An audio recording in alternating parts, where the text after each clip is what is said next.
Okay, hello everybody, and welcome to the roundtable discussion on how to utilize artificial intelligence to debunk misinformation and fake news. My name is Alexandre Amaral. I'm speaking directly from Brazil, and I'm super excited to be here. This event has a lot of interesting people who are about to speak. It's being co-hosted by MILEN, the Media Information Literacy Expert Network, Deutsche Welle Academie, and also the British University in Egypt. So a lot of interesting things are about to come. I'm gonna do a super quick introduction of our speakers because I want to get right into the discussion. As I said, they have all already created incredible projects, so I apologize if I leave something out of your introduction, but due to the sake of time, I'll just keep it short. And I'll ask you each to say a hello, a friendly hello, and nice to meet you to everybody once I speak your name. So let's start with DW He is the director and managing editor at GhanaFact, which is the first fact-checking organization signatory to the International Fact Checkers Network in Ghana. How are you, Rabiu? Good. Hi, Alex, and it's a pleasure to connect with everybody on the platform, on the panel today. Maybe you can speak a bit. You started your GhanaFact as well just last year. What are some of the opportunities and challenges that you have been facing? Thank you. Quite interesting, the perspectives that have been shared earlier. Interestingly, AI or machine learning, using it for fact-checking seems to be the shiny new thing now. But for us from Ghana, and I would say for us in Africa, it's important to pay attention to some of the basic things and the basic ways people share misinformation. So I can say since we launched sometime in August last year, and we getting verified by the IFC, and largely, if you look at some of the things we've flagged as misinformation, there have been things that have been shared on some of the traditional media platforms here in Ghana, radio, TV, also on social media. WhatsApp is the leading social media platform in the country, Facebook as well, another leading one. So you look at Facebook, WhatsApp, Twitter, Instagram, these are the platforms where people share this information, even by word of mouth. So I would say currently we are in a situation where largely the restrictions that were imposed because of COVID-19 have been lifted. But if you look at the situation and how it is playing out, it looks like life has returned to normal. So the suspicions when initially we recorded cases of coronavirus, people questioning whether it even exists, are kind of being revived now with people saying, we've reversed the restrictions that were imposed because of COVID. People are going about their normal duties. People are not wearing face masks. People are not socially distancing. The cases are coming down. So really, the concerns that were raised before, are they true now? So the work of fact checkers, the things we flagged before, are becoming even much more relevant now because of the situations we find ourselves in and issues of people saying COVID-19 doesn't even exist. So there are basic things that we can deal with, and there are basic things that fact checkers need to maybe use in flagging misinformation. But there is a bit of combing through large data to put out maybe simple fact check reports to debunk issues, like what we did some few days ago, where we had to comb through about 110 reports basically to debunk some misinformation about cholera outbreaks in Ghana. So with this, it would be important for you to use some tools to comb through the data so you can quickly put out misinformation to debunk campaigns of this false narrative that cholera cases have not been recorded in the country for the last few years. So there are two sides of the issues, and fact checkers would have to balance the two in terms of ensuring that they do their job and do it fairly and reach the wider public, do the simple things, but also maybe add the shiny bits of using AI in fact checking. Awesome, thank you very much. The matter of transparency, we also need to know who's behind the checkers. We need to talk about ethics, and we need to try to address how can we diminish this gap between North and South, between different realities. So maybe... Okay, so if I can chip in something, maybe I would say specifically in African countries, because we are faced with some unique challenges. So operating in Ghana, where there is this polarized debate always between whether you belong to our party or you belong to the opposition from the two dominant political parties in Ghana, you would find that you would be operating in a very from a very sensitive place when whatever fact check report you put out would mean you are speaking for or against someone. So that's where being signatories to the IFCN comes in. That's where being transparent with whatever you are doing comes in, hidden or being inspired by the code of principles of the IFCN. So we have our laid down methodology clearly laid out on our platform. We have the codes that we operate with, the transparency of methodology, transparency of funding, transparency of sources, all that laid out clearly on our platform. And we have an honest correction policy, which is also well laid out on the platform. And if there is any challenge with the fact check report, we encourage that people reach out to us so the corrections are done.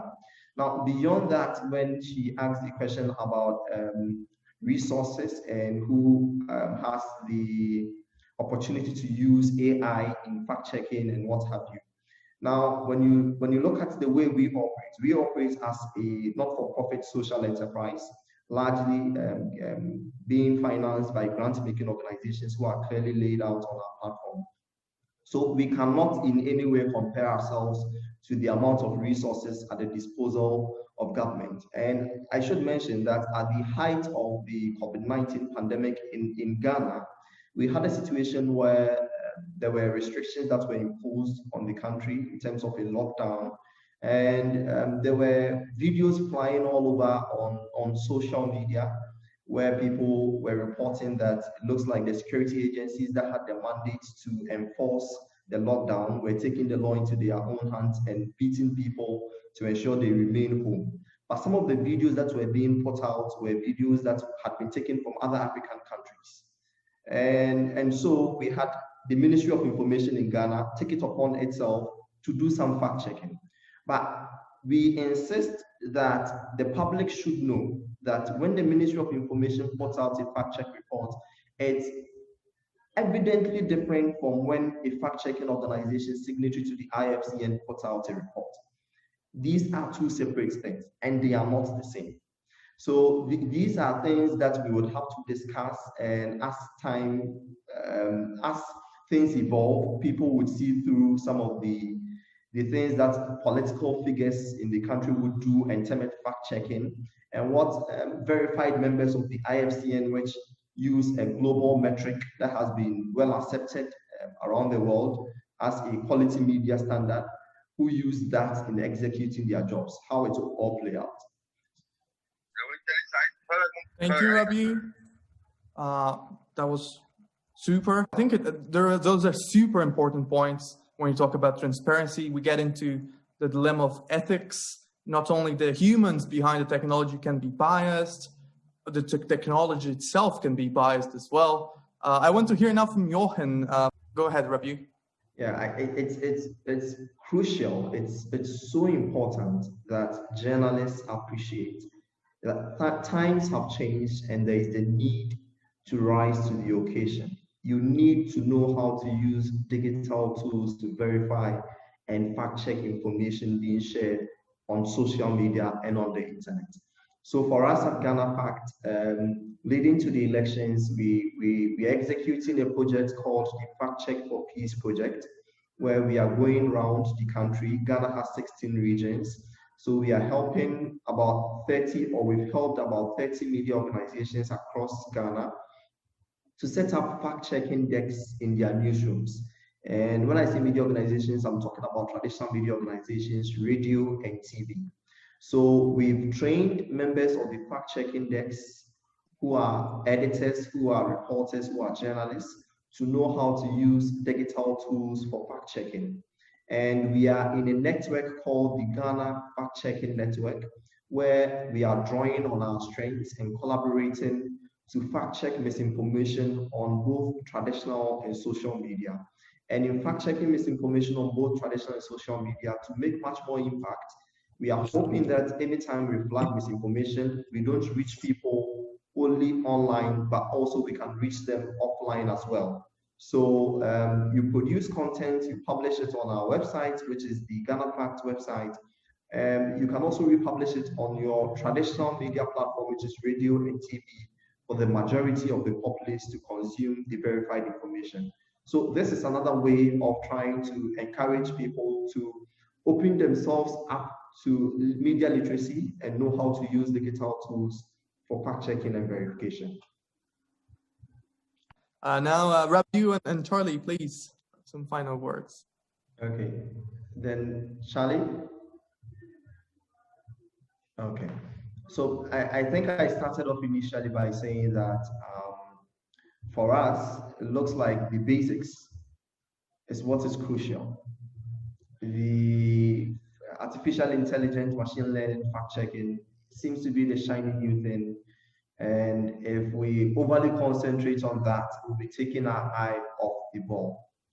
So it's important we invest in that because we would need to use it. It would play a role going into the future, but we should still pay attention to the basics. And since we've spoken about collaboration, already there are some work being done. We know of the project by 4Facts in the UK, Africa Check in Africa, the pioneering fact-checking organization of the continent, and also Chekiado. Basically, the three institutions with support from Google are doing some work in this space. And I think through this, they are making it available. They're making the technology available for media organizations and also fact-checkers. I think yesterday I tried visiting the page, and you can go onto their platform and get access to whatever tools that they've built. The Duke Reporters Lab has also done some work in this space. And through collaboration, we can leverage these tools and do some work with it. But we shouldn't take our eyes off the ball, because largely on the African continent, you need the human resource sitting behind the computer, identifying the problem and helping flag misinformation and disinformation, because that goes to the crux of the issue. I'd like to thank everybody who joined here at this roundtable discussion. I think we could be speaking for much longer time, so that just is a hint. Hey, MILEN, DW, British University in Egypt, let's do another one, maybe, who knows. But just thanking everyone again. I'm sorry we couldn't get to all the questions, and people are with their hands raised, but feel free to get in touch with us, write to us or any of the speakers, and we'll try to reply to you privately. So thank you very much. Tuning out.